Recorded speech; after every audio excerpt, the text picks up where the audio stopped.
Hey everyone! Today we're diving into two key concepts that shape our understanding of the economy, GDP, and per capita income. Ever wondered how these numbers tell us about the health of a country's economy and the well-being of its people?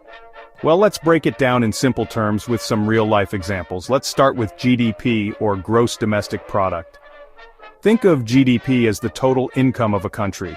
It's like looking at the big picture of how much a country makes in a year. Everything produced, from the food we eat, the clothes we wear, to the services we use, like healthcare or banking, counts towards GDP. So, if a country makes a lot of cars, produces a lot of food, or has a booming tech industry, its GDP will be higher. In simple terms, GDP measures the size of a country's economy. More production equals a bigger GDP. Let's take country A. It has a huge GDP because it produces cars, ships, and electronics, and has many services like education and healthcare. Its economy is strong because it's creating lots of value.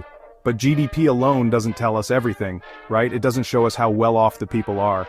That's where per capita income comes in. Per capita income is like asking, if we took all the country's income and divided it equally, how much would each person get?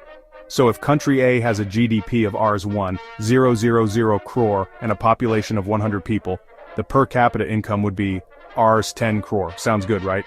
But wait, we're talking averages here. Now, let's look at country B. It has a huge GDP but a much larger population.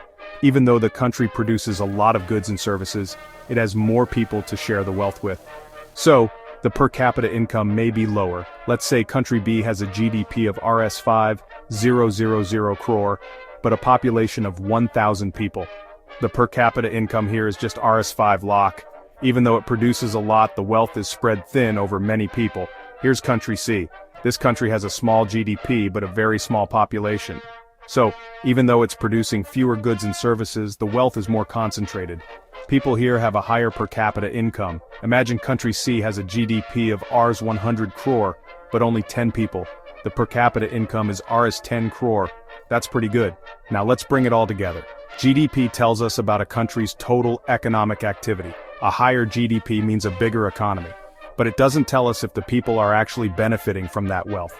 Per capita income, on the other hand, gives us an idea of average wealth per person. It's a good way to understand how well off people are, on average, in a country. Remember though, per capita income is just an average.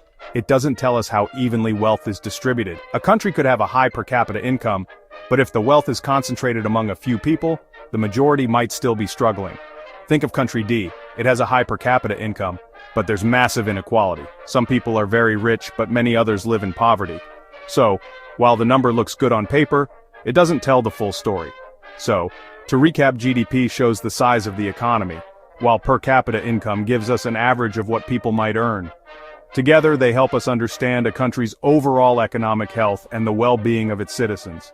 Understanding these numbers can also help policymakers make better decisions, businesses plan strategies, and us, as individuals, understand the economic world we live in. And of course, they're not the only indicators we should look at.